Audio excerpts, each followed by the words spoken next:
یہ اس وقت کی بات ہے جب میں 18 سال کی تھی۔ اسی سال میں نے کالج جوائن کیا تھا اور میں اپنی لائف سے بہت خوش تھی۔ اپنا تعارف تو کروا دوں، میرا نام دانیہ ہے۔ گھر میں میرے ابو امی اور 2 چھوٹی بہنیں ہیں۔ میرے ابو جان ایک مل میں ٹھیکیدار کے پاس جاب کرتے تھے۔ پتہ چلا کہ امی کو رسولی ہو گئی۔ پہلے تو دعاؤں کے ذریعے علاج کرواتے رہے، لیکن رسولی ختم ہونے کی بجائے مزید بڑھتی ہی جا رہی تھی۔ کافی ڈاکٹرز بھی چینج کیے، حکیمی اور ہومیوپیتھک علاج بھی کروایا، لیکن کوئی فائدہ نہیں ہوا۔ ایک دن ایک ڈاکٹر کے پاس گئے تو اس نے تمام رپورٹس دیکھنے کے بعد فوری طور پر آپریشن کروانے کا مشورہ دیا۔ اب ابو ٹھہرے مڈل کلاس آدمی جس کے پاس پیسہ صرف اتنا ہی آتا ہے کہ وہ اپنا گزارا کر سکے۔ ابو کی مل کا ٹھیکیدار سود پر قرض بھی دیتا تھا۔ جب امی کی تکلیف بڑھنے لگی تو آخر ابو نے اپنے ٹھیکیدار سے سود پر قرض لیا اور اس طرح امی کا آپریشن ہوا، لیکن وہ قرضہ میری زندگی کا سودا ثابت ہوا۔ ایک دن میں کالج سے گھر آئی تو ابو کو گھر میں موجود پایا، حالانکہ وہ رات میں دیر سے واپس آتے تھے۔ دانیہ بیٹا ادھر آؤ۔ ابو نے مجھے اپنے پاس بلایا اور صحن میں ہی چارپائی پر بیٹھے تھے۔ امی بھی ان کے پاس ہی بیٹھی تھی۔ جی ابو۔ میں بیگ کو کیل پر ٹانگ کر ان کے پاس گئی۔ بیٹھو بیٹا۔ ابو نے مجھے اپنے پاس بیٹھنے کا کہا۔ امی نے تھوڑی جگہ بنائی اور میں ابو کے برابر میں بیٹھ گئی۔ بیٹا، ہم نے تمہاری شادی کرنے کا سوچا ہے، ابو نے میرے سر پہ ہاتھ پھیرتے ہوئے کہا۔ میں نے جب یہ سنا تو میری تو جیسے روح فنا ہو گئی۔ مجھے اپنے سارے خواب چکنا چور ہوتے نظر آنے لگے۔ لیکن ابو، ابھی تو میں پڑھ رہی ہوں، میں نے خود کو بچانے کی غرض سے کہا۔ تقریباً 3-4 سال تو لگیں گے پڑھائی ختم ہونے میں۔ بیٹا، پڑھ لکھ کے کیا کر لینا ہے؟ ابو نے مجھے سمجھاتے ہوئے کہا۔ آخر شادی تو کرنی ہی ہے، اور پھر جب اتنا اچھا لڑکا مل رہا ہے تو انکار کر دینا اپنے نصیب پر لات مار دینے جیسا ہوگا۔ کون لڑکا ہے؟ میں نے جھجکتے ہوئے پوچھا۔ میرے ٹھیکیدار ہے نا، ان کا بیٹا ہے، ابو نے مسرت بڑے لہجے میں کہا۔ بہت بڑی کوٹھی ہے ان کی۔ ابو، مجھے کچھ ٹائم اور دیجیے نا، میں نے التجائی انداز میں کہا کہ کم سے کم مجھے BA تک تو پڑھنے دیجیے۔ دیکھو بیٹا، میں زبان دے چکا ہوں، ابو نے 2 ٹوک لہجے میں کہا۔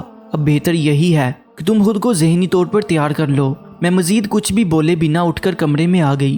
سمجھ نہیں پا رہی تھی کیا کروں۔ دھیرے دھیرے میری آنکھوں نے نم ہونا شروع کر دیا اور پھر میری تمام خواہشات ایک ایک کر کے میری آنکھوں سے ٹپکنا شروع ہو گئیں۔ آگے کے بارے میں سوچ سوچ کر ہی میں لرز رہی تھی۔ میں نے اپنی زندگی کا مقصد سوچ رکھا تھا کہ میں ایک دن وکیل بنوں گی اور ہمیشہ مظلوم بے سہارا عورتوں کے لیے آواز بلند کروں گی، لیکن آج تو میں خود ہی مظلوم بن گئی تھی۔ وہ پورا دن میرا روتے ہوئے ہی گزرا۔ رات کو جب میں بستر پر لیٹی تھی تو باہر امی اور ابو کو باتیں کرتے ہوئے سنا۔ دانیہ دوپہر سے بس روئے جا رہی ہے۔ امی نے ابو سے کہا، آپ کو نہیں لگتا ہم اس کے ساتھ غلط کر رہے ہیں؟ پھر کیا کروں حمیدہ، بولو، ابو نے بے بسی سے کہا کہ وہ بار بار اپنے پیسوں کا تقاضا کر رہا ہے، کہاں سے دوں اسے پیسے، اس سے ٹائم لے لیجیے نا۔ امی نے انہیں منانے کی کوشش کی۔ ایسے دانیہ کو قربان کرنا کوئی صحیح فیصلہ تو نہیں، اس نے کہہ دیا۔ ہفتے بھر میں اگر میں نے اسے پیسے نہیں لوٹائے تو وہ مجھے گرفتار کروا دے گا۔ ابو نے افسردگی سے کہا، مجھے گرفتاری کا ڈر نہیں، لیکن اس کے بعد کے حالات سے ڈرتا ہوں۔ تمہارا 3 بچوں کا کیا ہوگا؟ ایسے کیسے گرفتار کروا دے گا؟ امی نے اس کے بارے میں سوچ کے غصے سے کہا، قانون کیا وہ جیب میں لے کے گھومتا ہے؟ پولیس سے بول کے وہ مجھ پہ کوئی بھی جھوٹا کیس بنا سکتا ہے، اتنا پاور ہے اس کے پاس۔ ابو نے افسوس کرتے ہوئے کہا، اس نے یہی کہا ہے کہ یا تو مجھے ہفتے بھر میں میرے پیسے دے دو یا میرے بیٹے کے لیے اپنی بیٹی کا رشتہ دے دو، لیکن مجھے دانیہ کا سوچ سوچ کے بہت افسوس ہو رہا ہے۔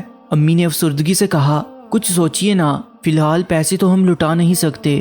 ابو نے سوچتے ہوئے کہا، پھر بس چھوڑ دو، دیکھتا ہوں ہفتے بعد کیا کرتا ہے وہ میرے ساتھ۔ میں اندر لیٹی ہوئی یہ سب سن رہی تھی۔ ابو نے مجبور ہو کر مجھ سے شادی کا کہا تھا۔ اگر میں یہ شادی نہ کرتی تو وہ ابو کو گرفتار کروا سکتا تھا۔ نہیں، ہرگز نہیں، میں ابو کو گرفتار ہوتا نہیں دیکھ سکتی، میں نے اپنے آپ سے کہا۔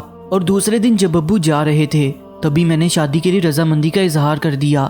سچ کہوں تو میں بالکل ٹوٹ چکی تھی، لیکن ابو کے ساتھ کچھ غلط ہوتا، اس سے بہتر تو یہی تھا نا کہ میں اپنی تمام خوشیوں کی بلی چڑھا دوں۔ اسی ہفتے بہت سادگی کے ساتھ میرا نکاح ہوا اور مجھے وہ لوگ اپنے ساتھ لے گئے۔ واضح رہے، اب تک میں لڑکے یا اس کی صورت سے نا واقف تھی۔ مجھے اپنے گھر لے جا کر ان لوگوں نے اپنے روایتی انداز میں تیار کیا اور لے جا کر کمرے میں بٹھا دیا۔ تھوڑی دیر کے بعد ایک موٹا سا بے ڈنگا آدمی کمرے میں آیا، آ کر میرے پاس بیٹھ گیا۔ اس نے ہلکی ہنسی کے ساتھ مجھے سلام کیا۔ اس کے دانت باہر نکلے ہوئے تھے۔ دیکھ کر ہی میرا جی چاہا الٹی کر دوں۔ آپ کون ہیں؟ میں نے ہچکچاتے ہوئے پوچھا۔ میں میاں ہوں تیرا، اور کون ہوں؟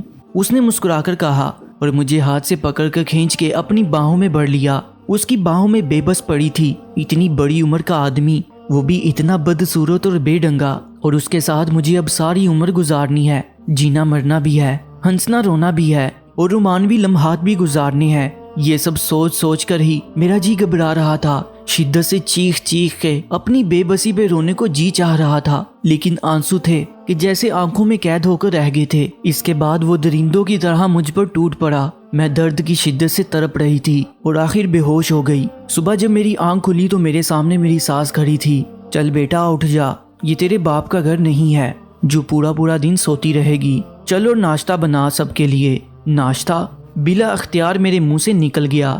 مجھے تو روٹی بیلنی بھی نہیں آتی تھی، پھر ایسے اچانک ناشتہ کس طرح بناتی، وہ بھی شادی کے پہلے ہی دن۔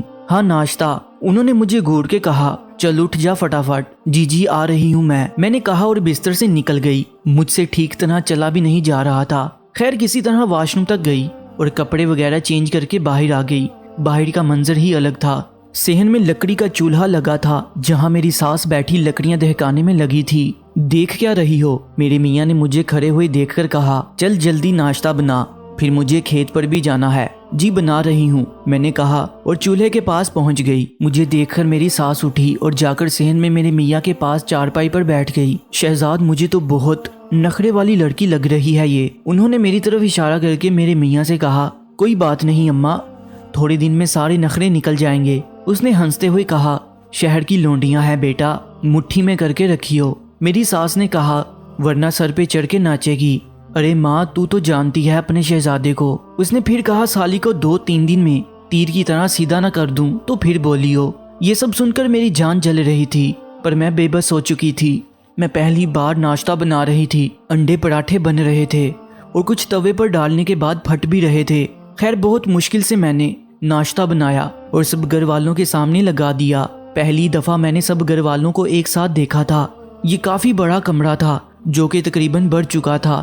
ان کی گنتی کرنا میرے لیے مشکل تھا، لیکن میں کشمکش کا شکار تھی کیونکہ پراٹھے میں نے ان کے گھر والوں کی تعداد کے حساب سے بہت کم بنائے تھے۔ یہ کیا بنایا ہے تو نے؟ میرے میاں نے ایک پراٹھا اٹھا کر مجھے دکھاتے ہوئے کہا، چل لے کر جا اسے اور صحیح بنا کے لا۔ جی میں نے پہلی بار بنایا ہے، میں نے ڈرتے ڈرتے کہا۔ آج کھا لیجئے، آئندہ سے میں ٹھیک سے بنانے کی کوشش کروں گی۔ اتنی بڑی گوری ہوگی ہے، تجھے اب تک پراٹھا بنانا نہیں آیا۔ میری ساس نے طنزیہ لہجے میں کہا، تیری ماں کا قصور ہے، تجھے سر پہ چڑھا رکھا ہوگا۔